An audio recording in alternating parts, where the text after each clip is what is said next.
hey guys, मेरा नाम गगन है and I'm right now in Australia pursuing my Bachelor of Computing at ANU in Canberra. So मेरे को अपना वीज़ा मिला था 11 दिन में from Indian Embassy which is from Australian Embassy sorry Indian Embassy से लॉन्च करती है फाइल. तो मैं क्या क्या प्रोसेस मैंने किया, क्या क्या स्टेप मैंने लिए जिससे वजह से मेरा वीज़ा बहुत फास्ट आया एंड प्रोसेस बहुत स्मूथ गया.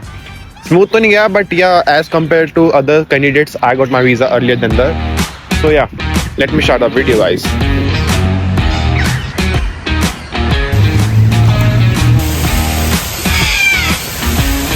Let me give you some short summary of my process क्योंकि मैंने क्या स्टेप लिए कि भाई हाँ कि मेरा वीज़ा इजीली आ गया, जल्दी आ गया. तो फर्स्ट ऑफ ऑल मैंने अपना 12th स्टैंडर्ड किया PCM प्लस कंप्यूटर साइंस से एंड उसके बाद मैंने अपना IELTS एग्ज़ाम दिया जिसके अंदर मेरे 6.5 बैंड थे जून के अंदर. एंड उसके बाद फिर आई थिंक सो मैंने अप्लाई किया था अपना offer letter in group of 8 in Australia because group of 8 के वीज़ा आने चांसेस बहुत ज़्यादा होते हैं as compare to the universities because ज़्यादा top 8 universities of Australia. Offer letter आने के बाद I have to clear GTE which is mandatory for Australia. GTE मतलब आपको अपने फंड्स दिखाने होते हैं, अपने ITR, अपने जो आपके स्पॉन्सर हैं. Just like in my case मेरे फादर और मेरे मदर मेरे स्पॉन्सर थे तो उनके ITR एंड ऑल फंड जितने भी फंड थे अराउंड 40 लाख फंड्स मैंने शो किए थे जो कि 6 मंथ ओल्ड होने चाहिए तभी आपका मतलब एलिजिबल होते हो फॉर ऑस्ट्रेलिया वीज़ा. तो मेरा GTE क्लियर होने के बाद I just got my COE from universities which is the main thing then to apply and lodge your file in the Australian embassy because उसके बिना आप मतलब एम्बेसी में फाइल लॉज कर नहीं सकते. वो मेन डॉक्यूमेंट है यूनिवर्सिटी से कि आपका एडमिशन हो चुका है finally. So I lodge my file on 11 November and मेरे को अपना वीज़ा मिल चुका था 23 नवंबर को. सो 11 डेज अंदर मेरा प्रोसेसिंग टाइम था विच इज़ बहुत ही कम था क्योंकि उस टाइम ऐसा हो रहा था कि रिजेक्शन रेट्स बहुत हाई थे जिस टाइम मेरा वीज़ा आया. So yeah this is my short summary of my process. Let me give you tips how you can make your process smoother and more faster as compare to other candidates and go head from the time.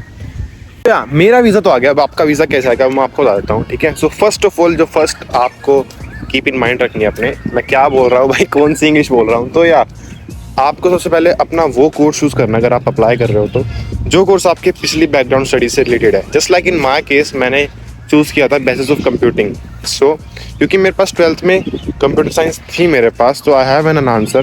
क्योंकि जब GT interview हुआ था तो मेरे से interview ने सवाल पूछा था कि आप ये कोर्स क्यों चूज़ कर रहे हो. तो आई हैव एन आंसर कि मैंने जो 12th की है वो मेरे कंप्यूटर साइंस से की है तो मेरे पास इसलिए ये कोर्स चूज़ करने का रीज़न था. तो ऐसा ना हो कि आप GT इंटरव्यू में बैठे और आपसे पूछे कि तूने ये कोर्स क्यों चूज़ किया, आप हो आर्ट्स और आप ले रहे हो कंप्यूटिंग. तो ऐसा मिसमैच नहीं होना चाहिए. मेडिकल हो तो मेडिकल कोर्स चूज़ करो, नॉन मेडिकल हो तो IT जाओ, कॉमर्स हो तो अकाउंटिंग जाओ and many more stuff like this.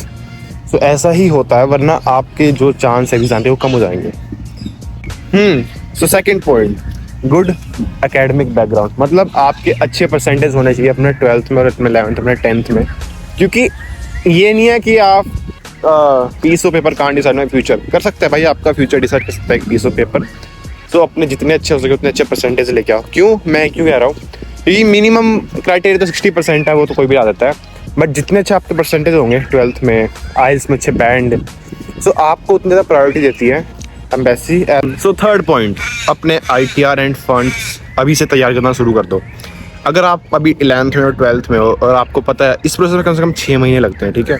तो अगर आपको पता है कि आपको 40 लाख फंड अपने अकाउंट में शो करने हैं, अपनी ITR कंप्लीट रखो अपने मदर पेरेंट्स से. ठीक है. क्योंकि ये सबसे मेन पार्ट है. जितना आप ज़्यादा अपना फंड दिखाओ कि हमारे पास इतना पैसा है उतना ही ज़्यादा एम्बेसी आपको प्रायोरिटी देगी क्योंकि उनको पता है आपके देश में इन्वेस्टमेंट आ रही है. ठीक है.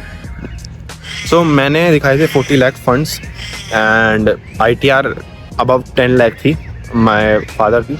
तो भाई मैं आपको बता रहा हूँ अगर आपको आना है ऑस्ट्रेलिया, आपका प्लान है, कंफर्म है, सो प्लीज़ अपने फ़ंड अभी से ही होल्ड करना शुरू कर दो.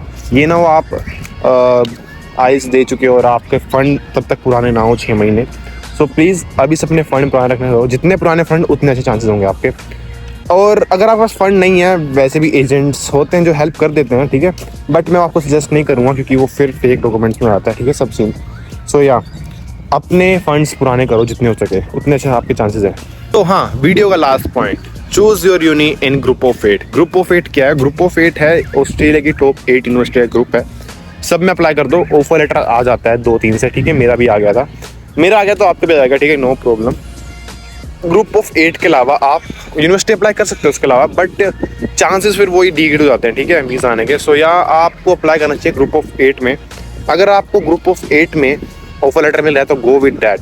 आप कोई भी कॉलेज एंड जो ग्रुप ऑफ 8 से बाहर यूनिवर्सिटी है उनको आप प्रायोरिटी मत देना अगर आपका ग्रुप ऑफ 8 से ऑफर लेटर आ रहा है, क्योंकि उनके चांसेस 90% से अब रहते हैं वीज़ा आने के। क्योंकि जो इस यूनिवर्सिटी में मैंने अप्लाई किया था ANU में, इसका वीज़ा रेट कुछ 99 था। Yeah, so that's why I choose group of 8 more than other than those universities which are not in the group of 8. Yeah. So अगर आपने 5 पॉइंट बिल्कुल ध्यान में रख लिए अपने, so वीज़ा चांसेस आपके बढ़ जाते हैं 95, क्योंकि अब भी वैसे भी वो थोड़ा लीनियंट हो रहे हैं ये वीज़ा लेके। So please keep in mind this 5 points and you will get your visa 90%। बाकी आपकी किस्मत है। तो मिलते हैं नेक्स्ट वीडियो में, टिल देन टेक केयर।